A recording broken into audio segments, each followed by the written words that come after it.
بسم الله الرحمن الرحيم، والصلاة والسلام على أشرف المرسلين سيدنا محمد وعلى آله وصحبه أجمعين، صلاة تنحل بها الكرب وتنفك بها العقد.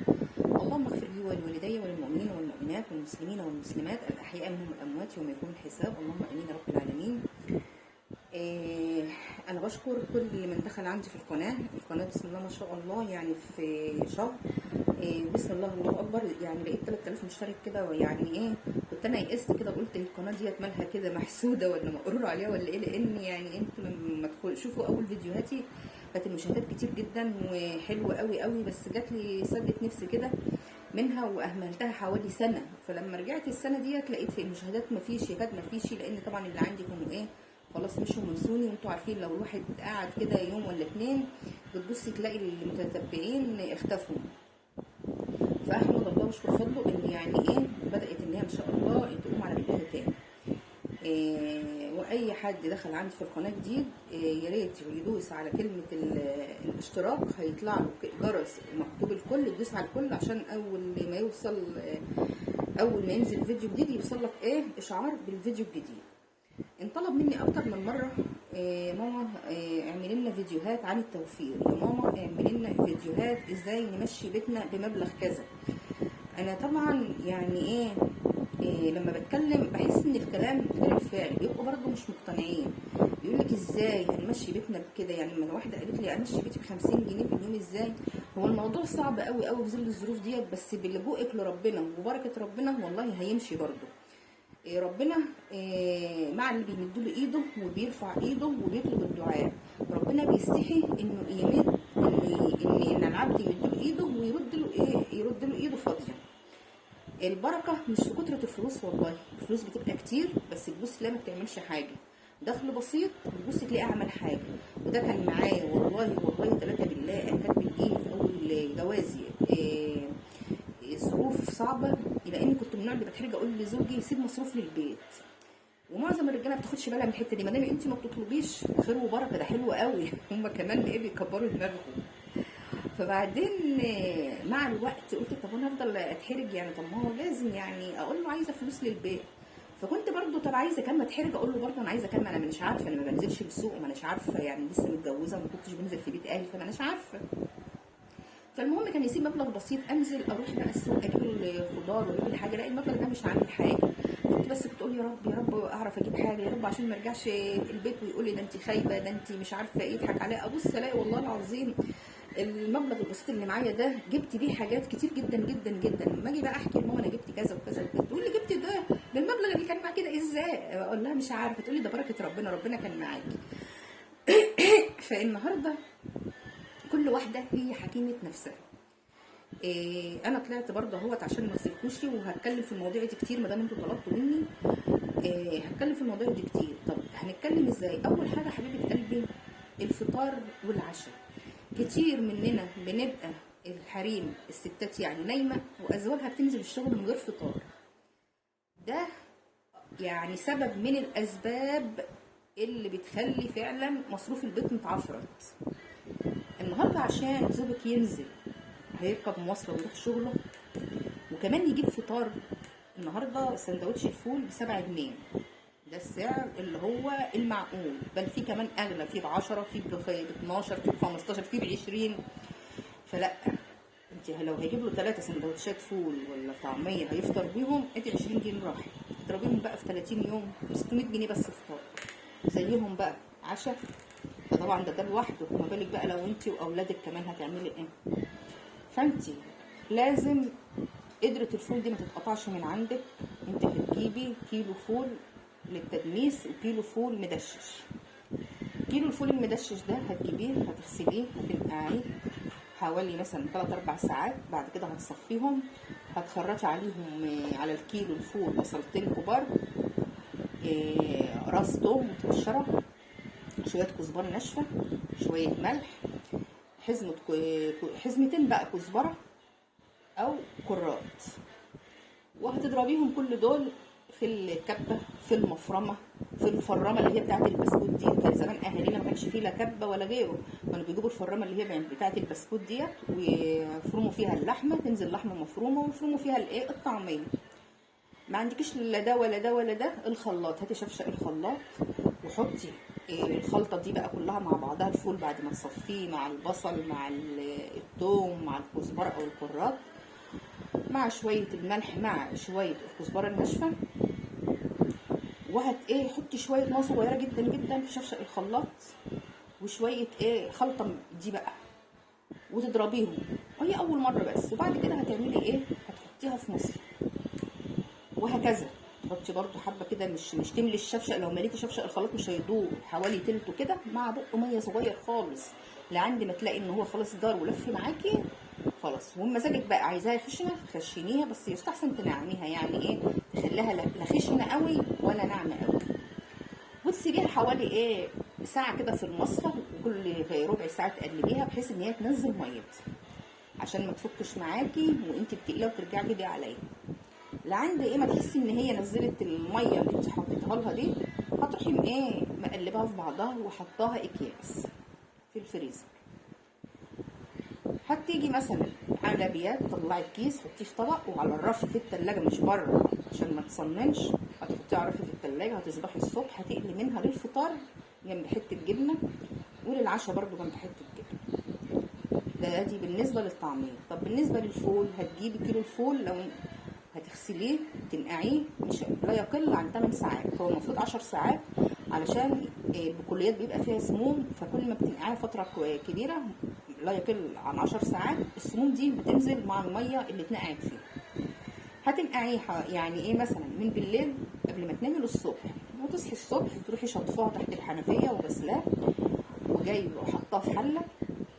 ويستحسن قدره، بس ممكن ما يكونش عندك قدره.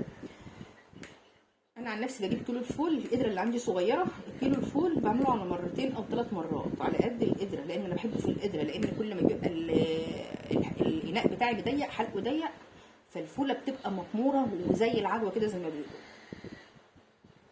فانت هتحطيه في حله وتحطي عليه ميه وتجيبي ليمونه كده حلوه تغسليها وتشقها نصين وتحطيها، وحوالي 7 8 فصوص ثوم متقشرين ومغسولين برده وتحطيهم، وحفنه صغيره كده من العدس الاصفر، مش مفيش عدس ما تحطيش عدس، وطماطميه صغيره برده، او بالنسبه لو هتحطي كيلو بقى طماطميه حلوه كبيره كده او طماطميتين متوسطين، تغسليهم وتحطيهم في القدره وتكتري الميه علشان خاطر ما تقعديش كل شويه تفتحي عليه وتزودي ميه، ولو زودتي ميه زودي ميه سخنه ما تزوديش ميه من الحنفيه.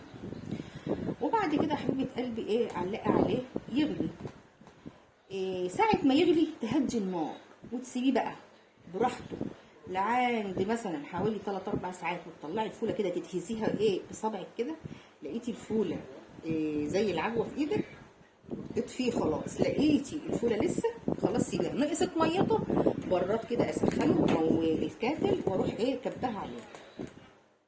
وبعد كده هنعمل يا اما عندك هاند بلندر وهو في الحله كده هتديله ضربه بالهاند بلندر بحيث ان هو الفوله تنطحن معاكي، ما تطحنهوش كله، بحيث ان الفوله تبقى مزبده كده فيها، يعني فوله مطحونه على فوله صحيحه. مفيش اطحنيه في شفشق الخلاط، مش لازم تطحنيه خالص، بس يستحسن تطحنيه لان لما بيتركن في الفريزر حتى لو الفوله زي العجوه بتبص تلاقي بعد كده القشره بتاعته ناشفه شويه. يعني حاولي تديله نص طحنه كده، يا اما في شفشق الخلاط يا اما بالهاند بلندر. ولما يبرد خالص هتعبيه اكياس وتعينيه في الفريزر. لو انت اسره 4 افراد، كيلو الفول وكيلو الطعميه دول هيكفوكي شهر. ما انتوا مش هتفطروا كل يوم فول وطعميه فول وطعميه، انت هتزهقي ولادك هيزهقوا. يوم هتعملي مثلا طبق فول جنب بطاطسايه محمره جنب حته جبنه كده مهروسه. يوم تاني طبق طعميه جنبه برده بيضتين مقليين. المهم تشكلي تبقى انت العقل المدبر في بيتك.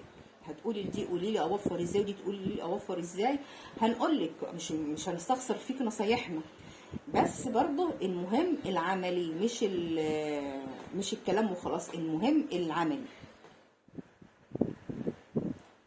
اتفضلوا شاي.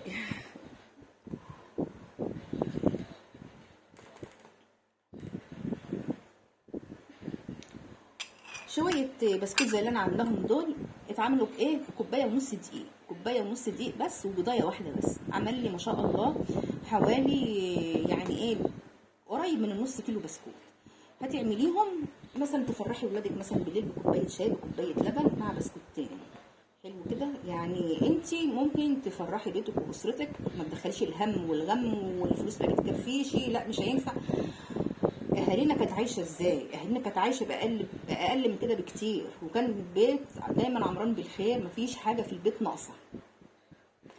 المهم يبقى ايه من الاساسيات اللي عندك في البيت اللي هي هتوفر عليكي فوق ال1000 جنيه، والله فوق ال1000 جنيه كمان بحلف بالله، الكيلو الفول والكيلو الطعمية مع كيلو جبنة دبل، مش الجبنة التلاجة بقى اللي هي الكريمية ديت، لا، هاتي الجبنة الدبل، اللي هي البراميل بتاعت زمان، اللي هي في الصفاح الصفيحة بتبقى كيلو، دي اللي هي الطارق والمش عارف مش فاكرة اساميها يعني. فدي بتقعد عندك ليه؟ لان بلقمه صغيره كده بتبصي تلاقي يعني ايه، بلحظه صغيره كده بتحسي بطعم الجبنه في العيش. تعالي بقى الجبنه اللي هي التانيه الكريميه والجبنه التلاجة دي، في ساعتها النص كيلو يا دوبك خلاص، ما بيكفيش حتى وجبه فطار ولا وجبه عشاء. وعشان توفري اكتر واكتر، ما تحطيش الاطباق بحالها، لان الاولاد بيبقوا برضو ايه، ما عندهمش درايه، يعني بيهدروا شويه في الاكل. اعملي سندوتشات، يعني احنا هو هنفطر الصبح، هتجيبي الطبق الفول وطبق الطعميه مع طبق سلطه كده، وتحطي على الصينيه والعيش، وتسخني العيش وتعملي لهم سندوتشات، هيوفر معاكي جدا جدا جدا. وتبقي انت سعيده ان انت كده قمتي اتنشطتي وحضرتي زوجك فطار قبل ما ينزل. ويا ريت كله بقى البيت يصحى، عايزين بقى العادات السيئه بتاعت زمان ديت نبطلها، وكل يفطر مع بعضه، كل بياكل مع بعض بيبقى فيه بركه، لكن لما كل انسان بياكل لوحده ما بيبقاش فعلا فيه بركه ابدا ابدا. انا وفرت عليكي فوق ال1000 جنيه بالطريقه ديت. هتعملي قدره الفول، كيلو فول يكفيك الشهر، كيلو طعميه يكفيك الشهر، مع علبه جبنه براميل اللي هي بتبقى كيلو ديت، الجبنه اللي هي الدبل برضو هتكفيك الشهر. يا رب تكوني طلعتي من الفيديو ده بمعلومه.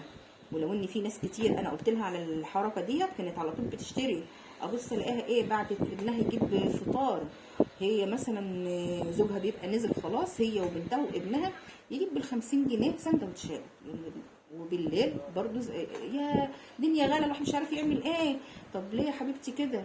ما هو ما فيش هنا حاجه. طب ما تعمل ايه؟ واحد لسه بيعمل فول وطعميه في بيته ماشي، اللي ما يعملش ده المقتدر اللي ربنا كرمه ومديله. لكن انت ظروفك حتى والله لو انت مقتدره، ليه ما اوفرش واللي اوفره دوت يبقى اجيب حاجه جديده في بيتي، اجيب مثلا اعمل جمعيه واجيب لي فرد درويشه، اجيب لي حلق، اجيب لي فستان شيك حلو، ليه ما اعملش كده؟ لما تجيبي مثلا 50 جنيه فطار ليكي ولابنك ولبنتك ولزوجك ما فطرش معاكم كمان، وتعالي بالليل هتجيب عشاء زيهم، يبقى دي 100 جنيه راحت ايه في اليوم. اضربيهم بقى ال 100 جنيه دولت في 30 يوم بكام يا حبيبه قلبي؟ يعني مبلغ برضو، يعني فطار وعشاء بس، امال فين بقى الغدا؟ يعني ايه، نمشي كده بما يرضي الله، ونحاول نتعب شويه في بيتنا عشان خاطر تعيش حياه مستقره من غير مشاكل. وخصوصا طبعا المحلات هتقفل الساعه 10، جوزك هيقعد في البيت، هتقعدي تقولي له عايزه فلوس، يقول لك ما انا ما ببيعش، ما انا ما بتنيلش، هتمسكوا في خناق بعض. فلا، عايزين الامور كده تبقى ايه يعني كويسه كده، وما نسمعش عن حد حاجه ايه وحشه. مع الف سلامه في فيديو جديد ان شاء الله من فيديوهات التوفيق.